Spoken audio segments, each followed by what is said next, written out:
Welcome to this channel. I'm Mrs. Ejuma, your instructor. Last week we considered a topic, negotiation, and today we're going to look at the second aspect of it, negotiation 2. Our learning objectives state thus: at the end of this lesson, you should be able to state factors that influence or control negotiation, explain negotiation and refusal skills techniques, outline the advantages of negotiation, and explain negotiation safer technique. Our memory verse is taken from 1 Kings chapter 15 verse 19. Let there be a treaty between you and me, as between my father and your father. Behold, I have sent you a present of silver and gold. Go break your treaty with Sheba king of Israel, so that he will withdraw from me. Now we are looking at benefits or advantages of negotiation. Before them, I told you last week the definition of negotiation. I told you it's just a simple method by which people settle their differences. It is a process by which compromise or agreement is reached while avoiding argument or dispute. Now when we do that, we have some benefits we derive when there is effective negotiation. Among them, we have it will promote self-respect between the two parties. It will enhance personal development and social harmony. It will help in arriving at peaceful agreement. It will promote positive interaction. We see the interaction between the parties will be positive and everything will go on smoothly. It will provide opportunity for more compromise. It will also enhance assertiveness and promote understanding. Negotiation moves cooperation. It moves interpersonal relationship. So these are the benefits we derive when we negotiate effectively. Now I want to consider some of the factors that influence and control negotiation. We have some factors that will influence effective negotiation. Number one is the ability to uphold or sustain your value. When you're able to control your value, your words, it will result to effective negotiation. When you have effective communication skill, you can communicate well, you can talk with respect, you can talk without harming or hurting another person. It will result to effective negotiation. Creative compromise is another point. When you have good ideas that you can bring in terms of settlement, it will lead to effective negotiation. Use of body language, when you can put your body under suggestion, your look, the manner of your look, your temper, your hunger, there will be effective negotiation. Empathy, when you understand your partner, you have understanding spirit, you have compassion, habits or heart in you. When there's tolerance, when you're the type that can tolerate one another, you can bear, you can overlook so many things, then it will lead to effective negotiation. And the last one says maintaining one's self-esteem. If you can maintain your self-esteem, your triumph, your despair, your pride, your shame, if you can control all these things, then it will result to effective negotiation. Now we have negotiation refusal skill techniques. Negotiation refusal skill techniques. This one is talking about a formula that we can use to overcome some of the threats or to control our decision. Now we call it SWOT analysis. SWOT analysis. What does it stand for? SWOT. The first S stands for say no effectively to unsafe behavior. The first S stands for say no effectively to unsafe behavior. That is, you refuse the behavior in a positive and assertive way. You don't refuse anything out of fighting, out of war. You do it confidently. You don't want to do so, you tell the person prompt, no, I don't want to this. I don't want to do this. W stands for why. You give your reason why you will not want to go into such decision. And the A stands for suggesting an alternative. If you have alternative, you suggest. Then T stands for talk it over. You discuss your feeling and then you move on with your life. Let's see some scenario to this. If you are in a situation where someone pressures you to do something that you do not want to do, how might you respond? If you're in a situation where someone pressures you to do something that you do not want to do, how will you respond?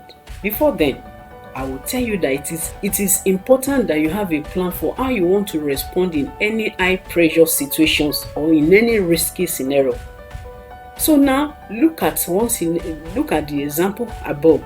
If you're in a situation where someone pressures you to do what you don't want to do, let's cite an example. Someone wants to force you to drink alcohol, or someone wants to force you to take tobacco. Someone among your friends, these are the set of people you move with, you trust them. How will you respond? Come back to SWOT analysis. You don't want to offend your friend, so this is the technique you can use.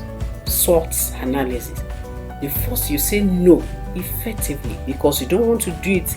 Let your no be capital no. Oh no, you refuse such behavior.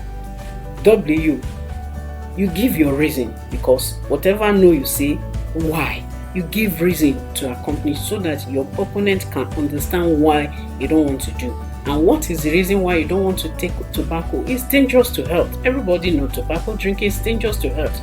The implication leads to, it leads to health hazard. Cancer and all sorts of things will result to it. So you don't want to engage yourself in it. More so, you're a student in school, you are still young. Why will somebody introduce you to tobacco taking? You tell the person no. Then A, you suggest an alternative. Oh friend, instead of inviting me or introducing me to take tobacco, why can't you introduce me to a maths clinic class where we can solve simultaneous equation, where we can do this thing? This will help us in our academy. You give your suggestion, then you and your friend, you talk it over, then you continue with your life. Let's see the second scenario. Samuel is 15 and has just started high school. He knows most of the people from his class, but like the other incoming fresh students, he wants to be liked and respected by older things. Upper class students tend to dismiss fresh students. Of course, it's normal in every school. But Samuel is determined to hang out with the seniors and as well as the juniors. He finds a group that accepts him. He was happy. But they start to ask him to try things he is not comfortable with. Samuel must make the same choice that teens face every day. What are the choices that teens face every day? The temptation to commit sin, the temptation to take alcohol, the temptation to steal and commit examination, malpractice. It's normal with things. So Samuel will want to make that same choice that teens face every day. Now, does he compromise his values and say yes, or does he remain true to himself and say no, even if a no will risk those friendships? Now let's go back. Samuel, what he will do to answer his friend is still this SWOT analysis.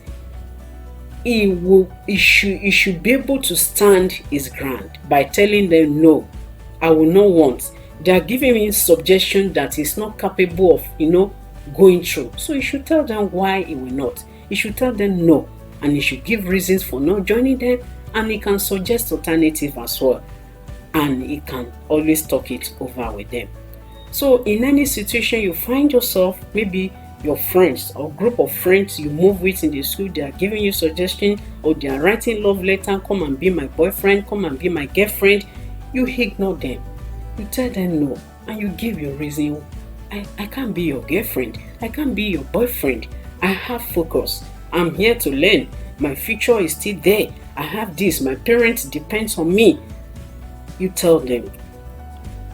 Just like I said earlier on, other steps, the first step is resisting negative peer pressure. Say no.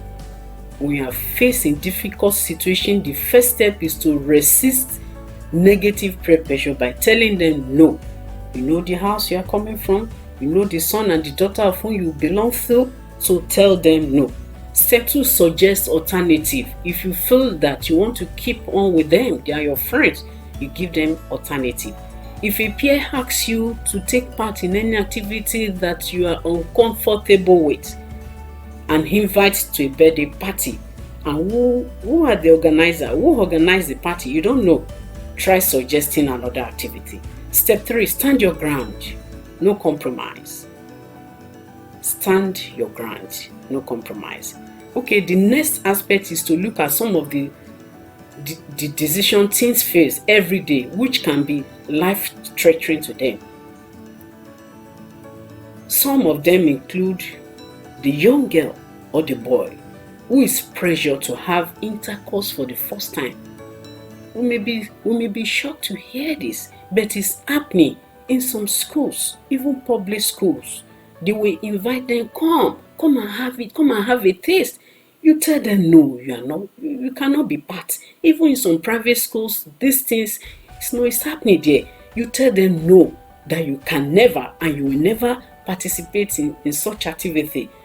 Look at another one, the group that sneaks a bottle of liquor from a parent store and passes the bottle around his mates. He steals the liquor bottle and bring it to school, and pass it. You have a taste. When it gets to your turn, you resist or reject it by telling them no, you cannot do this. Then you stand your ground.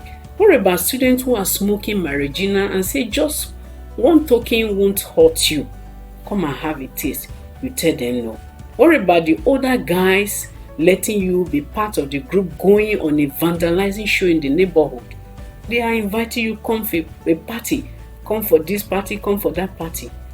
How sure are you if you go for that party that you will return successfully? Where you don't know, you don't need to be there. Be a good example. So these are the many trials and life-shattering situations that youth face every day. In case you are being faced with any one of these, my advice to you is to stand your ground. Tell them no.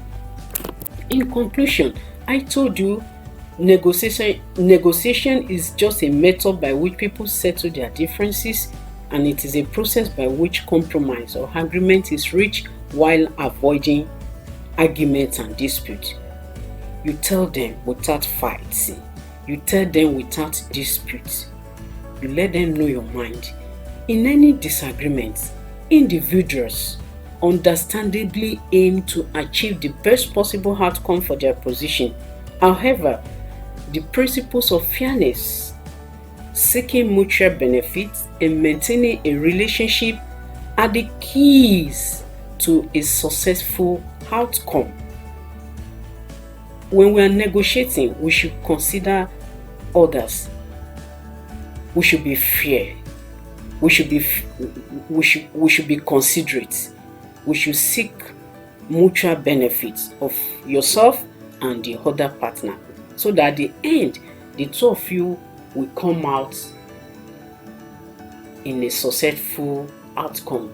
But I must tell you this: every day, youths are being faced with different types of challenges. Even at a young age, you can be a great example for other students.